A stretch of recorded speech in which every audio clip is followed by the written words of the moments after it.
مفتی صاحب قبلہ، اگلا سوال یہ ہے جی کہ خلافت کسے کہتے ہیں؟ لہذا خلافت اگر ہم لغوی اعتبار سے دیکھیں گے جی تو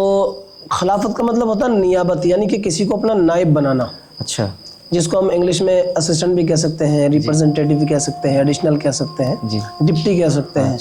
اپنا نائب مقرر کرنا کہ جو ذمہ داریاں آپ کی تھیں وہ آپ نے اپنی غیر موجودگی میں کسی اور کو سونپ دی، تو اب جو آپ کی جگہ پر ہوگا وہ آپ کا نائب ہوگا، تو اسی کو جو ہے یہ نیابت جو ہے اس کو خلافت کہتے ہیں۔ اچھا، تو خلافت سے جو مراد ہوتا ہے وہ یہی ہوتا ہے کہ جیسے حضور علیہ الصلوۃ والسلام کے ظاہری دنیا سے تشریف لے جانے کے بعد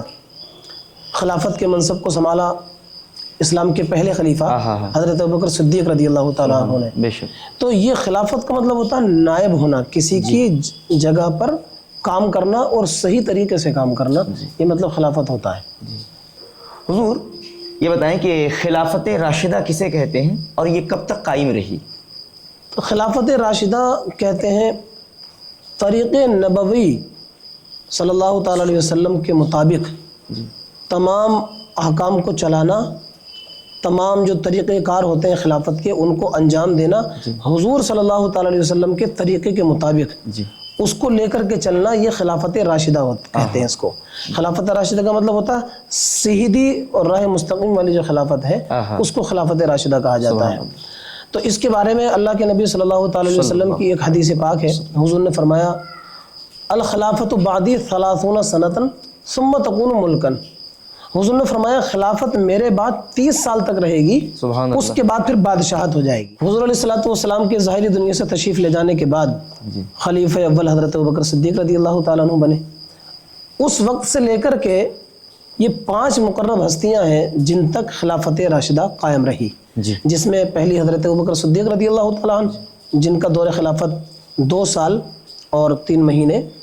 بتایا جاتا ہے۔ اس کے بعد دوسرے خلیفہ بنے خلیفہ دوم حضرت عمر فاروق اعظم رضی اللہ تعالیٰ عنہ، جن کا دور خلافت 10 سال تقریباً رہا۔ اس کے بعد خلیفہ سوم حضرت عثمان غنی رضی اللہ تعالیٰ عنہ بنے، جن کا دور خلافت 11 سال 11 مہینے اور کچھ دن رہا۔ اس کے بعد خلیفہ چہارم حضرت علی المرتضیٰ مولا مشکل کشا رضی اللہ تعالیٰ عنہ بنے،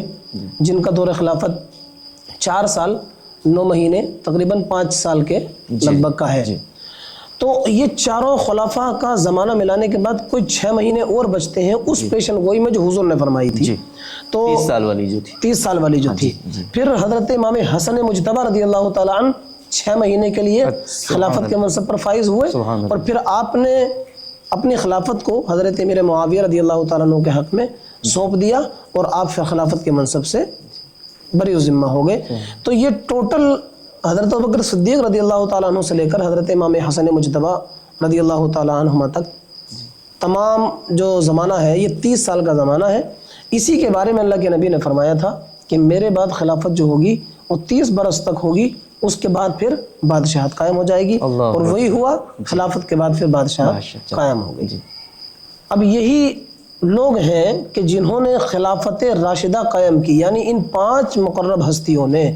اپنے دور خلافت کے اندر حضور کے طریقے کے مطابق ہمیشہ کام کیے، اور خلافت راشدہ کا جو پورا حق ہے وہ ان حضرات نے ادا کیا۔ اسی لیے ان حضرات کو خلفائے راشدین کہا جاتا ہے، اور ان کی خلافت کو خلافت راشدہ کہا جاتا ہے۔ سبحان اللہ۔